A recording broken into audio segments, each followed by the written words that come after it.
On the day Idaho declared all of its hospitals were now operating under crisis standards of care, that was yesterday, there were more than 720 COVID patients in our hospitals, nearly 190 in our ICUs, and the state reported 40 deaths. We are now in our second day living under these crisis standards. Fair to argue we're at our worst point in this pandemic, well, since it began back in March of 2020. We've learned a lot about crisis standards yesterday, but we wanted to circle back a little bit to some important points that Idaho medical leaders raised during this informational meeting yesterday afternoon. Misinformation and the morbid conditions healthcare workers are facing. Joe Paris spoke with Dr. Jim Souza, Chief Physician Executive for the St. Luke's Health System. With the implementation of crisis standards of care comes the understanding that health services are changing. Dr. Jim Souza, Chief Physician Executive for St. Luke's Health System, says crisis standards are a spectrum we've just entered, and so far, resources are not being taken away from patients, but instead, standards have been lowered across the board. If we have to continue doing that, we will find ourselves at a point where we're forced to make decisions to take resources from one in order to give to another for a better chance of survival. None of us are doing well with that. It often brings healthcare professionals to tears to talk about that.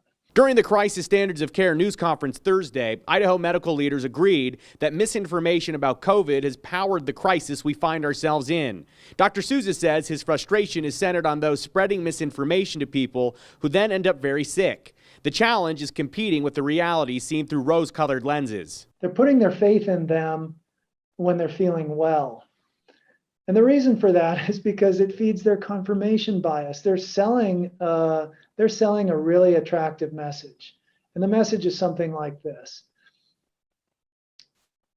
everything's going to be okay. There's nothing bad going on. Look here, not there. Trust me. Take this and nothing bad will happen to you. You don't need to do anything differently. Just keep as you are and we'll be fine.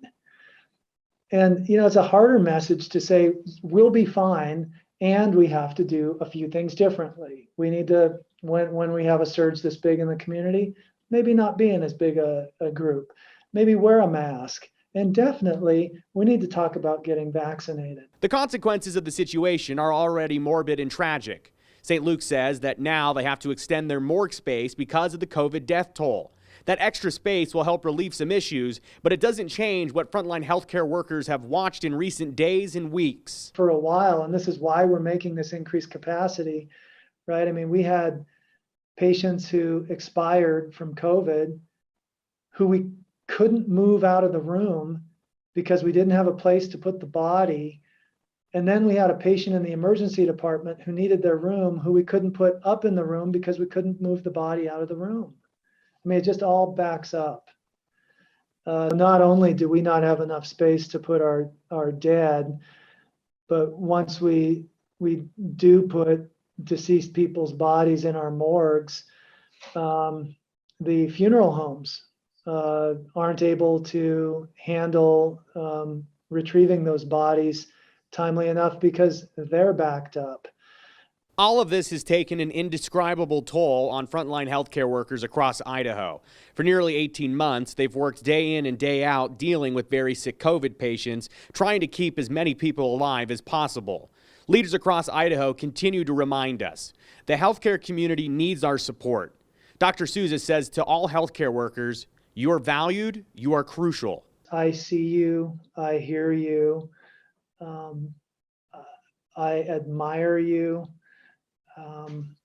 I acknowledge this is a preventable tragedy, and we're called to serve.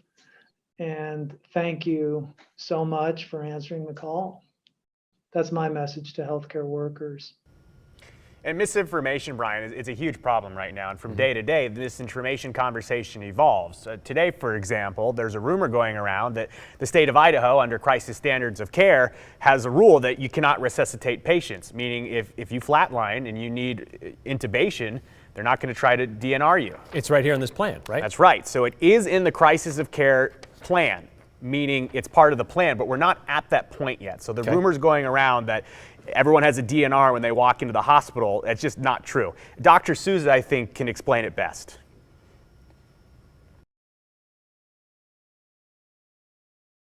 Each individual facility is expected to create its own implementation plan.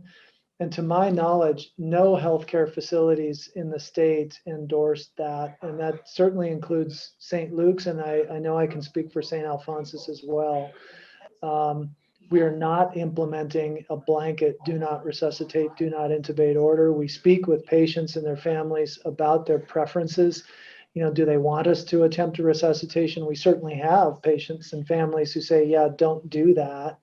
And when we hear that, we respect and honor that request, but there's no blanket order to not resuscitate people at all.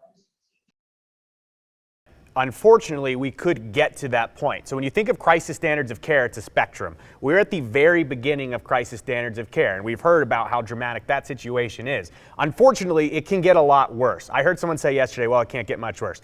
Unfortunately, it can, and we could get to a point where we get to mechanical ventilation situations where there's not enough resources to go around, and they would be forced to say, we are not going to resuscitate people because we are under the most extreme of the extreme circumstances. And I want to double underline that. We are nowhere close to that right now. Right. It's part of the overall plan. You plan for everything. It's just like in any emergency plan. You write down every scenario possible and you figure out how you handle it. And that's what this is. So the information surfacing saying that there's DNR information in the state documents, that is true. It's in there, but we are not at that point. And I think it's really important that we clarify the difference between what's written in a plan and what is the plan of action. Right, as you said, there's no blanket statement. Every system, every hospital is handling it differently, and not everyone's in the same situation. All right, thanks, Joe.